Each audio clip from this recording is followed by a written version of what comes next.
Peter Jackson has always said that The Lord of the Rings, The Two Towers was the hardest film to write in the Lord of the Rings trilogy.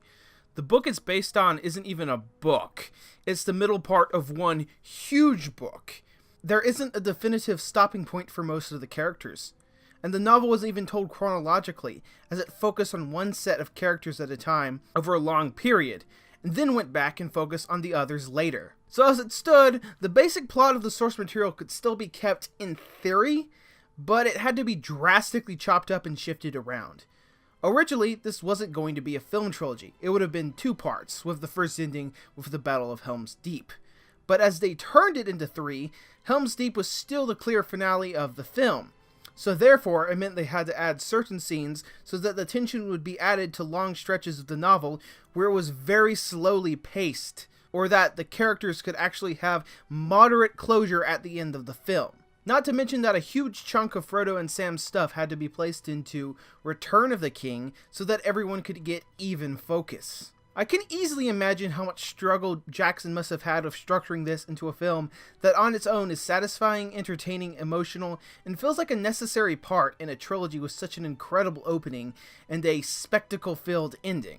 And magnificently, the crew on Fellowship of the Ring came together again and just went ahead and made another masterpiece just like that. Two Towers is possibly my least favorite of the Lord of the Rings trilogy, but honestly, it's like trying to pick your least favorite 30-pound lump of solid gold. Maybe the shape of one is less pleasing to you than the others, but you can't still deny it's a freaking lump of pure gold. And honestly, considering the trouble that went into making this a singular movie, it makes it all the more impressive. Just like Fellowship, all the technical qualities of this film are essentially perfect. And the great thing about this trilogy is how much travel throughout this world is a necessary part of the story, so that the crew of production designers, set builders, and location scouters constantly have to work hard at creating new places for the story to go to. From the moody marshes of the dead, to the muted greens of Fangorn Forest, to the gray bleakness of Helm's Deep. It all blends together seamlessly to continue to make Middle-earth feel like a unique and real place. Not to even mention the other elements of the film. All the makeup on creatures such as the orcs is so good it feels like they're monsters that actually exist. Two Towers uses more CGI than Fellowship, and at least from what I noticed, and even 17 years later, on my Blu-ray it holds up immensely. It's from 2002 for God's sake, same year of stuff like this. Again, it's the right kind of CGI, cleverly mixed in with believable practical effects to create visuals for the screen that should prove to be timeless in many years to come. It was basically the Jurassic Park of the 2000s in this regard. You may disagree, but pretty much everything looks completely real here, especially in one aspect I'll get to later. Howard Shore's music for The Two Towers is just as amazing as Fellowship. As good sequels do, we get to hear the most effective motifs from the first film, but then he swings around and gives us new music that's almost as iconic. The Rohan theme is a beautiful piece of score that also manages to represent the sad state the kingdom is in. Gollum's theme is perfectly creepy, and the music that accompanies the last march of the Ents is probably one of the most awe-inspiring pieces of music ever put to film. I can't emphasize enough how boring these movies possibly could be if Howard Shore wasn't there to add the icing on the cake that makes each singular moment so effective. Sadly, I wasn't even nominated for the Oscar that year. I guess maybe because the Academy assumed it would be a rehash of the music from the first film and then bother to listen to it. I don't know, sounds like them. As said before, Peter Jackson's struggles with figuring out how to structure this film just make it more impressive how damn good it is. It takes an insanely talented director to make this complex and dense material work on the big screen.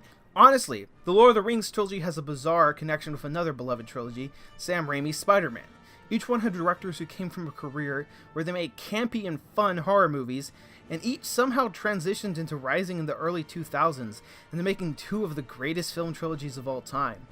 Only of course with Lord of the Rings, the studio didn't fly in to destroy the third one. All I'm saying is, no matter what you may think of the Hobbit trilogy, you need to thank the Lord that a man this filled with love for the source material created these movies, because passion is often the key to a true masterpiece. Whether it's a passion for telling your own story or passion for a source material you love. Even though the characters in the film Two Towers are cut back and forth at a reasonable pace, In terms of a review, it makes the most sense to analyze their collective stories individually, sort of the way the book did things.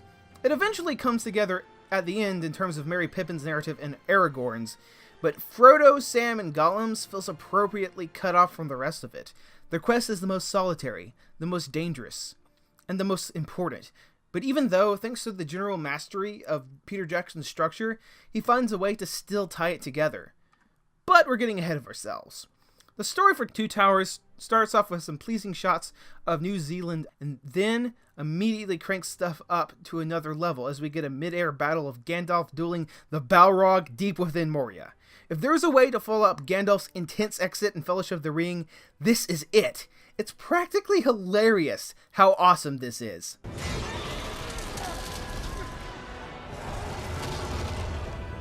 The way it picks up after the Fellowship of the Ring is immediate, as the promise that Aragorn, Gimli, and Legolas is followed up upon, tracking the hobbits through even more sweeping, beautiful landscapes of New Zealand. God, it's fantastic how much these movies alone made New Zealand #1 in the places I want to go to in the world. These hobbits, however, are currently dealing with a disgusting group of orcs. I love how they were a big threat in the first movie, but here we get to see how they are in regard to their reaction with each other. So we get stuff like, "A maggoty bread for 3 stinking days. Why can't we have some meat?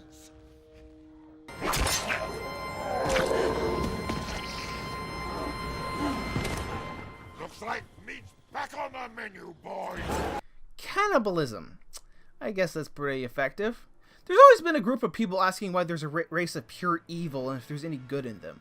Some might go a bit far and say it means Tolkien is racist, thinking there's some kind of allegory for different races. Really quickly, the world of Middle-earth is mainly white because Tolkien heavily based the mythology on Europe. Just look at Rohan and see its similarity to Vikings.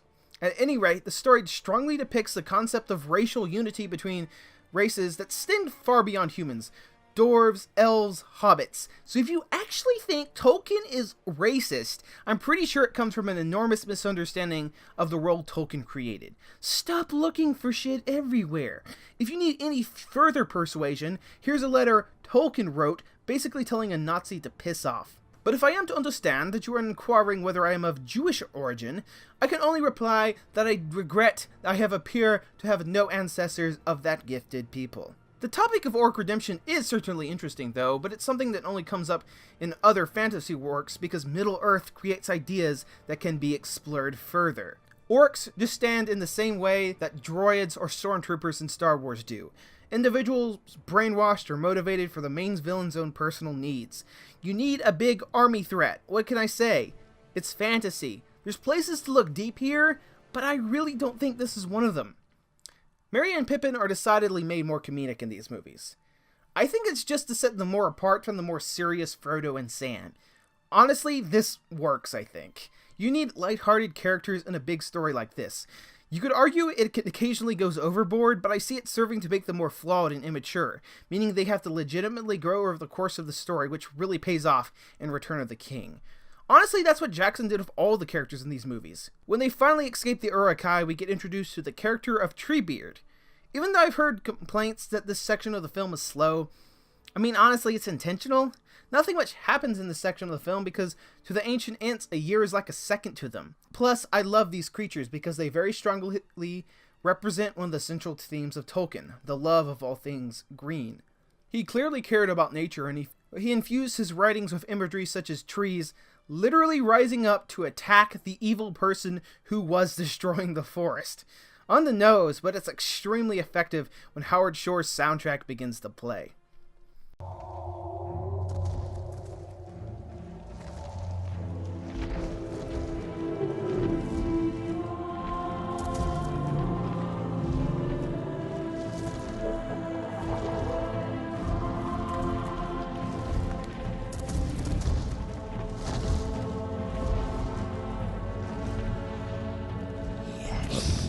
Finally, Aragorn, Gimli, and Legolas meet back up with the White Wizard in the forest, who is revealed to be Gandalf reborn. This is something that would bother me in other stories, but it's done so effectively here, and with purpose, that I think it's completely fine. Plus, maybe it's just ingrained into my brain or something.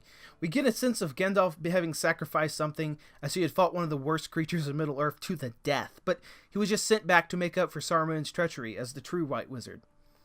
The Kingdom of Rohan is introduced into this film, and I love how much you can tell has been affected by Grim Wormtongue and Saruman's influence. It's a crumbling ruin of nation that has been severely wounded. The moment where Gandalf is slowly walking towards the fraying king, while in the background you see Aragorn and buddies beating guards up in the background, is so freaking cool. Bernard Hill gives a great performance as Theoden, a man who, after being released from Sauron's spell, clearly cares about his people, and has to suffer through many great hardships to ensure that they are kept safe. Alas, that these evil days should be mine. The young perish and the old linger. That I should live to see the last days of my house. Originally, there wasn't a warg attack in the middle of the journey to Helm's Deep, but it was added here basically for the sake of making this part of the film go less slow. Two Towers is already the slowest paced film in the trilogy, so adding action sequences makes perfect sense to me to make sure general audiences can stay alert and immersed into the film. Of course, I think the slower pacing goes to serve the characters in the story, but you know people are going to call it boring if there's enough fast-paced excitement and death.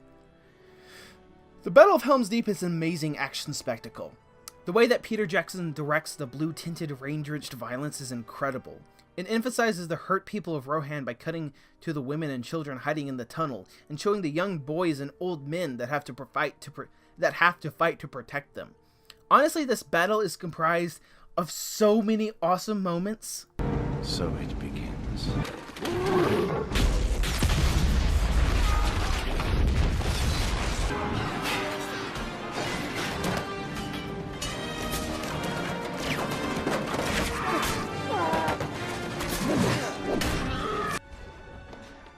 Toss me. What? I cannot jump the distance. You'll have to toss me. Don't tell the elf. I love how this really begins to establish Gimli and Legolas's friendship, and the way they count their slain opponents is rather hilarious. What their bond signifies is the unity between the races of Middle-earth that is essential for the forces of Sauron to be finally conquered, and John Rhys Davies and Orlando Bloom are both fantastic in this trilogy.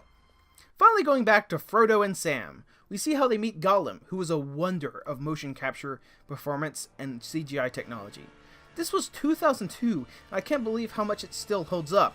I mean, can play this entirely CGI creation to freaking Steppenwolf.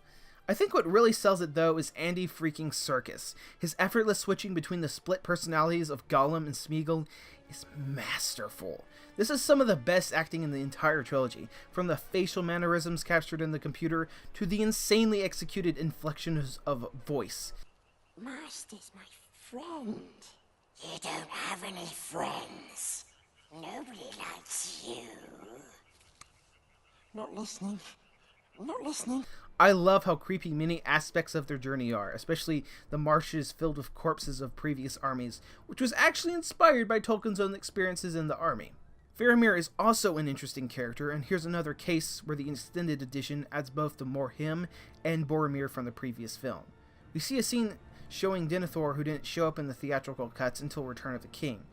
It's established that Boromir was also trying to please his father when trying to obtain the ring and fellowship, and Faramir wants to impress him in the same way, leading to him to take the hobbits to Osgiliath.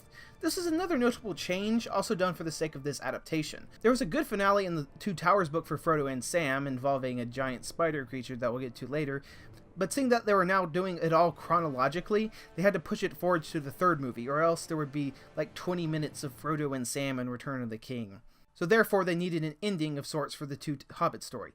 I think it works. It's not too bombastic finale, so it still feels in line with the Hobbit narrative.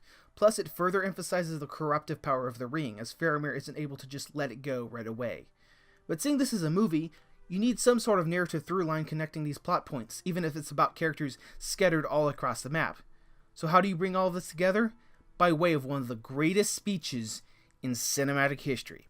Derived and inspired directly from Tolkien's text, Sam's speech about the stories that really matter smashes me in the feels every time. It's like in the great stories, Mr. Frodo. The ones that really mattered. The soaring score behind it, the editing between all aspects of the story that we've been following, is what truly makes these otherwise separate elements into a fully fleshed out movie, containing action, drama, and overwhelmingly resonant emotion. And sometimes you didn't want to know the end. Because how could the end be happy? How could the world go back to the way it was when so much bad had happened? In short, I love Two Towers. It's only my least favorite in the trilogy by a tiny margin, and because the other two are just so damn amazing. It gets the special score, again, of 11 out of 10. But there's some good in this world, Mr. Frodo. And it's worth fighting for. Thank you so much for watching. In the end card, you can check out all the other videos I made in my Middle-earth series. Coming very soon after you see this will be my Return of the King review as the epic finale to that marathon.